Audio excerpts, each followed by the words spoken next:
After a very long absence from press briefings, Karoline Leavitt is back, the White House press secretary, and she is just getting smothered with questions about the Epstein letter and Trump and the economy and foreign policy. She took an unexplained absence from press briefings during a time where things were not exactly going particularly well for this administration, and she was just peppered with questions. Here is a reporter saying, wait a second. You're arguing Trump didn't sign the letter. He didn't do anything. What's the theory as to where it came from? And this is a great question. It's a natural question. Are you saying someone just fabricated it? What exactly is the argument? Karoline Leavitt, if you're looking for common sense and depth and coherence, doesn't exactly provide it. If he didn't sign these, if you said he didn't sign the birthday card, he didn't do this, he also didn't do the check, those were in documents from the estate. So what is the working theory as to why he's in them? The president has one of the most famous signatures in the world, and he has for many, many years. You know that, Maggie, you've covered him for a long time, long before he assumed this office when he was a businessman in New York. The president did not write that letter. He did not sign those documents. He maintains that position, and that position will be argued in court by his lawyers. The president is very confident he is going to win this case. If he didn't, you can maintain the position, but that doesn't make it true. And you really need to understand the context of that letter to realize how unlikely Karoline Leavitt's version of the story is. Because if it's a forgery, they're not denying that the Epstein birthday book in total is a forgery, right? That birthday book contains letters, drawings, and notes and cards from a whole bunch of people to Jeffrey Epstein. This letter from Trump was in the book. The book was provided by the estate of Jeffrey Epstein. So the theory would require that somehow, while the book is real, only Trump's letter was forged and inserted and then released at great risk, civil risk, and potentially even criminal risk, depending on what we were to find out about the hypothetical forgery. It just doesn't make any sense. And Karoline Leavitt, I assume, must realize it. She was then asked more about the signature. And it was pointed out, like, the signature is being analyzed and it's Trump's signature. She doesn't like it. About the Epstein case, would the White House support a professional handwriting expert review of the document released yesterday to prove that it's not the president's signature? Sure, we would support that. And in fact, I have already seen many forensic analysts of signatures coming out. I believe it was the Daily Signal that published a piece with 3 separate signature analysts. Understand that the Daily Signal is tied to the Heritage Foundation, the originator of Project 2025. Who said that this absolutely was not the president's authentic signature, and we have maintained that position all along. The president did not write this letter, he did not sign this letter, and that's why the president's external legal team is aggressively pursuing litigation against the Wall Street Journal, and they will continue to. About the Epstein case. So I guess she says there is some handwriting expert that she can bring in, but of course independent handwriting experts have already verified all of it. Next, she is asked about this oversized check that was given, like the purchase for a depreciated woman. I mean, just vile stuff. And Karoline Leavitt says that's also fake. Follow up on immigration. Thanks, Caroline. One of the other documents released by the House Oversight Committee contained a photo of Jeffrey Epstein holding an oversized check that was made out to him in the check from the president for $22,000 for a fully depreciated woman. I wondered if the president has any recollection of that, or what you guys make of that photo that was included in those documents. Did you see the signature on that check? It is not Donald Trump's signature. It is absolutely not. The president did not sign that check. It's just not Trump. It is all made up. Every single bit of it is made up. Then Leavitt goes on the attack, and we knew that she would do this. Leavitt goes, oh, Democrats only care about this because they need to attack Trump with a new hoax. It's all made up by Democrats.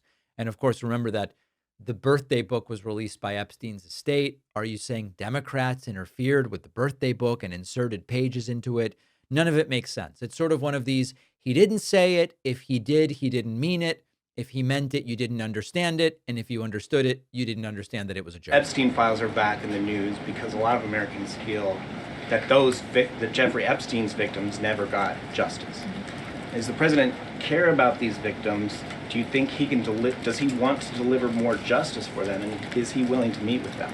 The president cares about victims of all crimes, and that's Oh, yeah. why Republicans in the Trump Department of Justice have done more in terms of transparency when it comes to the Epstein case than any prior administration. And why are the Democrats all of a sudden caring about this? It's because they are desperately trying to concoct a hoax to smear the president of the United States. We have seen this time and time again.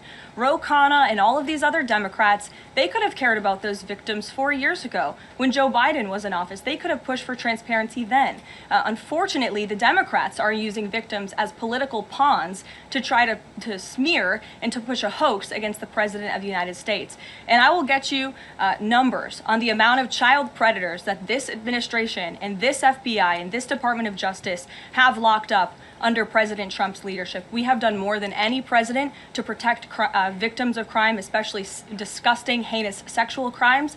And that includes the deportation of illegal aliens who are perpetrating these crimes against innocent victims in our country right now today. And that. So Karoline, desperate to talk about other things, and says it's all been made up and crafted by Democrats.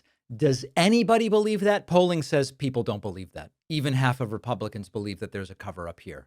Now, just one other note on the stuff that Trump has said, and then something MAGA Mike Johnson has said. Karoline Leavitt was asked about Trump's comment, which we played yesterday, where Trump goes, it's so safe in D.C. that now if a man and woman have a little fight at home, they're saying it's a crime. It was seen as totally dismissive of domestic violence, and Karoline Leavitt attempting to clean that up as well. Yesterday, the president spoke about D.C. crime and talked about how there was virtually none.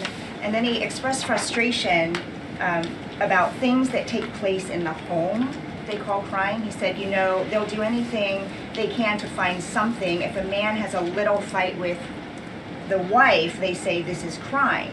See, now I can't claim 100%. Exactly what crimes was the president referring to?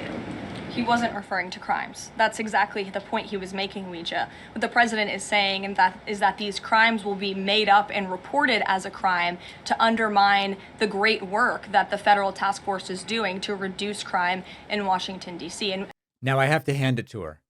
This is her best defense spin attempt of all of this stuff, where she goes, no. That's his whole point. Things that aren't crimes, Democrats will seize on them and say, look, here's a crime, because the real crimes have been diminished to zero. It's total horseshit, but it is it's her best planned attempt at spinning. And then finally, before we move on to the economy, after MAGA Mike Johnson said Trump is an FBI informant on Epstein, Leavitt goes, actually, he's not. Mike Johnson, he came out and said that the president was an FBI informant. Do you know what he meant by that, if it's not true? I can affirm that is not true. I think the speaker was referring to the fact that President Trump kicked Jeffrey Epstein out of his Mar-a-Lago property for reasons the president has already discussed. All right.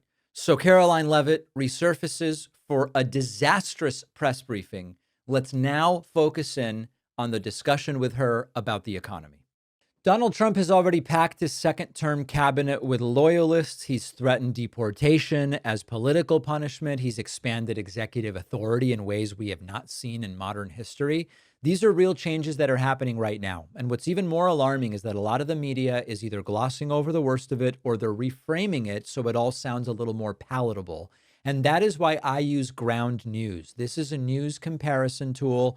Doesn't just feed you headlines. It shows you here's how different outlets, left, right, center, are covering the same story. And this is one of the few tools I know of that can really help you detect the political spin, the bias, catch stories that your usual sources might downplay or not cover at all, on everything from immigration policy to economic shifts.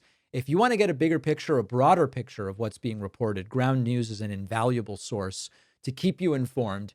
And Ground News is offering my audience 40% off their top tier Vantage plan. You'll only pay $5 a month. Go to ground.news/Pakman or enter the code Pakman in the app to get started. The link is in the description.